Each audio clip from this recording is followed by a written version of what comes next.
नमस्कार। इस वीडियो में अपने बात करेंगे चैप्टर नंबर 30 का पार्ट 3, जिसमें अंतःकंकाल में हमने अक्षीय कंकाल के बारे में पिछले वीडियो में पढ़ा। अब अपने बात करेंगे अनुबंधी कंकाल या उपांगीय कंकाल, जिसके अंदर आता है अग्रपाद, पश्चपाद और मेखलाएँ। मेखला में पेक्टोरल गर्डल और पेल्विक गर्डल दोनों आती हैं, यानी अंश मेखला और श्रोणि मेखला। तो इनकी अस्थियों के बारे में अपने बात करते हैं कि कौन कौन सी अस्थियाँ होती हैं इनके अंदर। तो सबसे पहले अगर अपने मेखलाओं की बात करें, अंश मेखला कंधे की अस्थि, अंश मेखला की जो अस्थि है उसमें आधे भाग के अंदर इधर वाला जो पार्ट है, आधा भाग ऐसे आधे भाग के अंदर दो अस्थियाँ जुड़ी हुई है, क्लेविकल और स्केपुला, और इधर वाले भी आधे भाग के अंदर दो अस्थियाँ जुड़ी हुई है, क्लेविकल और स्केपुला। तो टोटल कितनी हो गई अस्थियों की संख्या? 4। ठीक है। और इसके अंदर एक गुहा पाई जाती है। देखिए ये जो मेखला है, इसके अंदर एक जो गुहा है वो प्रेजेंट होती है, और उस गुहा को कहते हैं अपने गलिनोइड कैविटी। इस गलिनोइड कैविटी के अंदर किसका सिर फिट होता है? ह्यूमरस का सिर फिट होता है। ये अस्थि है वो ह्यूमरस है, ये और इसका सिर है वो इसके अंदर, यहाँ पर इस कैविटी के अंदर फिट किया गया। तो गलिनोइड कैविटी। इसके बाद पेल्विक गर्डल, जहाँ की जो श्रोणि मेखला है, श्रोणि मेखला के अंदर इलियम, इस्चियम और प्यूबिस 3 हड्डियाँ जुड़ी हुई है। इसमें जो गुहा है, इस गुहा को अपने कहेंगे एसिटेबुलम गुहा, और इसमें फीमर का सिर फिट होगा। नीचे वाला जो पार्ट है ये, जैसे मान लो यहाँ पर सिर फिट होता है इसका, यहाँ पर जो कंदुगन खली का संधि है, वैसे ही यहाँ पर जांघ की अस्थि का फीमर का सिर फिट होता है, और यहाँ पर जो गुहा है उसको कहेंगे एसिटेबुलम गुहा। उसके बाद में अगर अपने बात करें, इलियम, इस्चियम और प्यूबिस यहाँ पर जुड़ करके प्यूबिक सिम्फाइसिस जॉइंट का निर्माण करते हैं। अब है अग्रपाद की अस्थियों की बात करते हैं अपने। अग्रपाद की अस्थियाँ जो हैं वो कौन कौन सी हैं? तो सबसे पहले अग्रबाहु, ऊपरी जो भाग है ह्यूमरस, ह्यूमरस की संख्या 1। उसके बाद अगर हमने बात करें, इससे ह्यूमरस से जुड़ी हुई है रेडियस अल्ना, इनकी संख्या 2, 1 और 2 3। उसके बाद में कलाई के अंदर, यहाँ पर कलाई की जो अस्थियाँ हैं इनकी संख्या 8।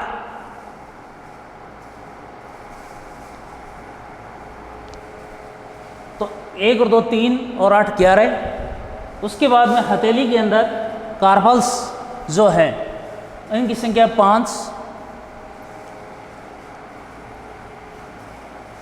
11 5 16।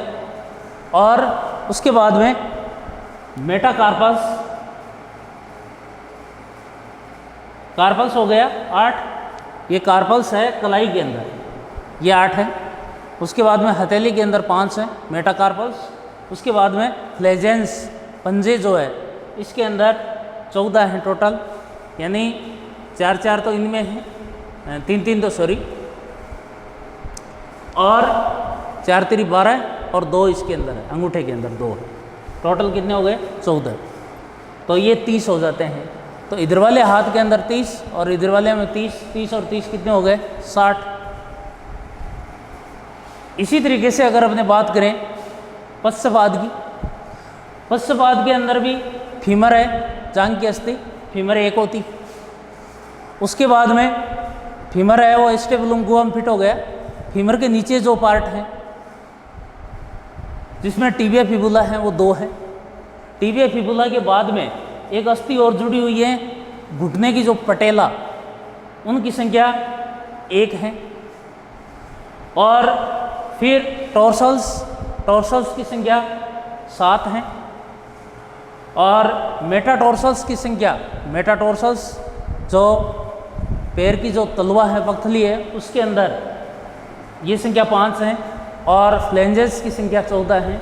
ये टोटल भी 30 हो जाते हैं। तो 30 इस पैर के और 30 इसके कितने हो गए? 60 हो गए। 60 60 120, 120 4 हो गई अंश मेखला की, 124 और 2 हो गई श्रोणि मेखला की 126। 126 अक्षीय कंकाल में होती है 80। 80 कैसे होगी? चेहरे की कितनी हुई? 29, कशेरुक दंड की 26 और उरोस्ती 1, पसलियाँ 12 जोड़ी यानी 24, टोटल मिला के 80 और 126 कितने हो गए? 206। ये अपने कंकाल तंत्र की जो अस्थियां हैं उनके बारे में आपने देखा। एक बार फिर मैं बता देता हूँ। जो अक्षीय कंकाल है उसके अंदर अस्थियों की संख्या 80 है और उपांगीय कंकाल है उसके अंदर अस्थियों की संख्या कितनी है? 126। 126 और 80 206, टोटल 206 अस्थियाँ बनती हैं। अब कुछ जॉइंट्स हैं, उन जॉइंट्स के बारे में अपने बात करेंगे। जो जॉइंट्स के बिना काम है वो अधूरा है। कौन कौन सी जॉइंट्स पाए जाते हैं कंकाल तंत्र के अंदर?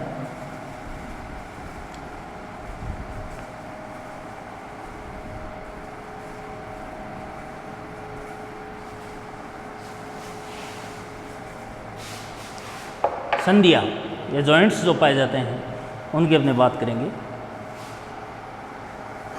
तो एक तो होती है स्थिर या अचल संधि, ऐसा जॉइंट जिसमें मूवमेंट नहीं होता है, गति नहीं होती है और गति संभव नहीं है। करोटी की अस्थियों के बीच में जो संधि है, देखो संधियों को 3 कैटेगरी में बांट सकते हैं। अचल संधि, अचल संधि में करोटी की जितनी भी अस्थियां हैं उनके अंदर इस प्रकार की संधि पाई जाती है, गति नहीं होती है, बॉक्स है वो बंद है। दूसरा आंशिक चल संधि, आंशिक चल, थोड़ी बहुत मूवमेंट होती है। आंशिक चल संधि के अंदर कई प्रकार की संधियां हैं। एक तो दुराग्र संधि, दुराग्र संधि की अगर अपने बात करें तो एटलस और एक्सिस जो यहाँ पर गिरिवक्ष सिरुक है उनके बीच में जो संधि जॉइंट है ये इधर और इधर दोनों ध्रुव की तरफ है, दुराग्र संधि। तो गर्दन में जो है एटलस और एक्सिस, एटलस एंड एक्सिस के मध्य जो जॉइंट है ये दुराग्र संधि है। इसके बाद विसर्पी संधि की अगर अपने बात करें तो विसर्पी संधियाँ कलाई की संधि है। विसर्पी संधि, कलाई की संधि, ये विसर्पी संधि है।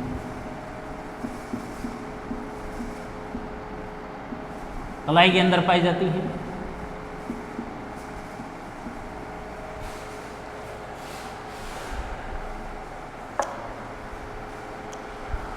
तीसरे प्रकार की जो संधि है वो है चल संधि,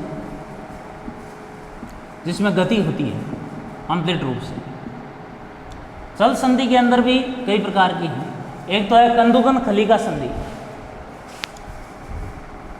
कंदुक खलिका,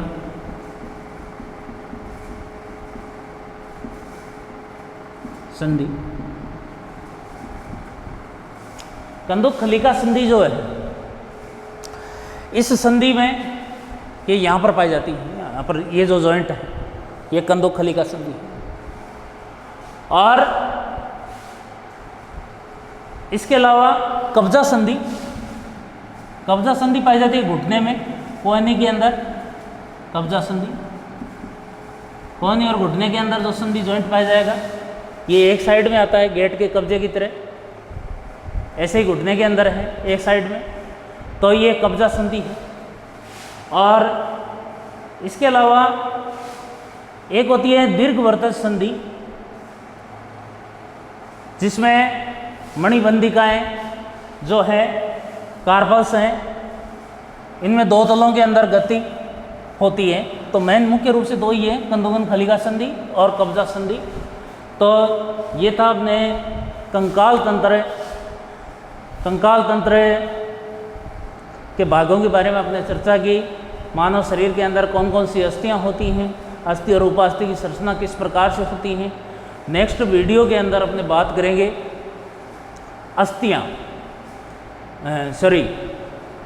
पेशियाँ, यानी कंकाल तंत्र गति और संचलन के लिए अस्थियों और पेशियों दोनों की जरूरी होती हैं। तो पेशियाँ भी पाई जाती हैं मानव शरीर में, और पेशियाँ हैं वो 3 तरह की होती हैं, ऐच्छिक, अनैच्छिक और हृदय पेशी। ऐच्छिक पेशी जो हमारी इच्छा शक्ति के अनुसार कार्य करती हैं, हमारे हाथ पैर की पेशियाँ जो कंकाल तंत्र से जो पेशी जुड़ी रहती हैं उनको ऐच्छिक पेशी कहा जाता है। जो पेशियाँ हमारी इच्छा शक्ति के अनुसार कार्य नहीं करती, आहारनाल के आंतरिक भागों के अंदर जो पेशियाँ पाई जाती हैं अनैच्छिक पेशियाँ। और एक तीसरी पेशी है हृदय पेशी, जो अनैच्छिक है, जिन पर हमारी इच्छा शक्ति का नियंत्रण नहीं है, लेकिन रेखाएं पाई जाती है, धारियाँ पाई जाती हैं। ऐच्छिक, अनैच्छिक और रेखित पेशी हृदय पेशी हैं। तो 3 तरह की पेशियों के बारे में चर्चा करेंगे जो अंगों की गति संचालन के लिए ज़रूरी है, कंकाल तंत्र के साथ में मिलकर के हमारे शरीर को गति प्रदान करती हैं। इसके बारे में अपने बात करेंगे। तो मानव शरीर के अंदर कौन कौन सी अस्थियाँ हैं और कंकाल तंत्र किस तरीके से बनता है, इसके बारे में अपना चर्चा की। डियर फ्रेंड्स, अब अपने अगला पार्ट पेशियों वाला, पेशियों के संकोचन की क्रियाविधि और पेशियों के प्रकार, ये होने के बाद में ये जो एनिमल फिजियोलॉजी की यूनिट है वो लगभग समाप्ति की ओर अग्रसर है। इसके अंदर आँख और कान एक चैप्टर तो ये बचा है और एक जनन तंत्र का बचा है। बाकी जो आपके 10 चैप्टर हैं, 10 में से 8 चैप्टर होने जा रहे हैं। इसके अलावा वीडियो के माध्यम से मैंने एम्ब्रियोलॉजी, प्लांट एम्ब्रियोलॉजी और एनिमल एम्ब्रियोलॉजी का पार्ट पहले करवा दिया, जेनेटिक्स करवा दी, और 2 यूनिट एनिमल फिजियोलॉजी की और होने जा रही है। मुझे विश्वास है विद्यार्थी ध्यानपूर्वक इनको पढ़ें और समझें और ज़्यादा से ज़्यादा मेहनत करके और अपना जो आशा के अनुकूल फल है वो प्राप्त करें। धन्यवाद।